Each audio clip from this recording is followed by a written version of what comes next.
কি ধরতেছেন? না ধরি নাই যে আপনাদের বেগুনটা খুব ভালো, মোটামুটি একটা ভালো একটা সাইজে আসছে, তাই? কিন্তু এটার প্রতি আর একটু যত্ন নিলে মনে করেন আপনাদের যে এই বেগুনটা এরকম একটা বেগুনে একটা গাছে 3টা বেগুন, এখন 3টা বেগুন যদি আর 3 দিন যায় তাহলে 3টাই মিললে হাফ কেজি। না হাফ কেজি বেগুনের দাম কত? প্রায় 40 টাকার মতো। 40 টাকার মতো। এতে কি হলো, আমার একটা গাছে 40 টাকা আমারে দিয়ে দিল। আপনার খরচ কত হইলো এটা? খরচা কি লাগাইছি, আর সার ওষুধ তো দেওয়াই নাই। না হয় নাই।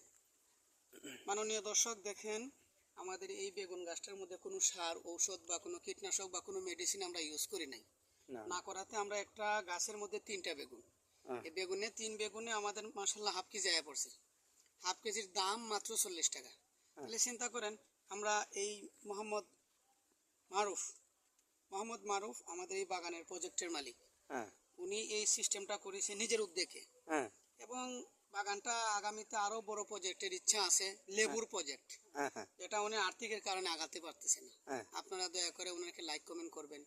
এটাই, লাইক কমেন্ট করতে তো টাকা লাগে না, ওনারা এই লাইক কমেন্টটা করলেই মনে করেন আমরা উৎসাহ, আর এই উৎসাহের কারণে আমাদের এই ভাইটা আগামীতে ভালো একটা বাগানের উদ্যোগ নিচ্ছে, যাতে তার এটা একটা মত বিনিময়, সবার সাথে কথা বলা, আসা যাওয়া, পোষণ করা। মত কিরকম হলে লাইক কমেন্টে জানাবেন যে আমাদের এই ভাই, ছোট ভাইটার এই উদ্যোগটা, স্বপ্নটা কেমন হলো, এবং কোনো জ্ঞান দেওয়ার থাকলে তাকে বলবেন যে ভাই এটা এইভাবে পরামর্শ কোনভাবে করলে ভালো হয়। হ্যাঁ, একে কাজ করলে হয় না, দোষে কাজ করলে একের বোঝা হয় না। সবাইরই বলতেছি, সবার উদ্দেশ্যে, যে আমার এই ভাইয়ের প্রতি আপনারা একটু নজর দিবেন।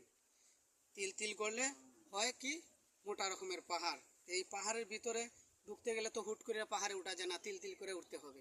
সবাই সাহায্য করবেন, দেখবেন, এটাই আমাদের কামনা। আপনাদের কাছে সিদ্ধান্ত। আসসালামু আলাইকুম।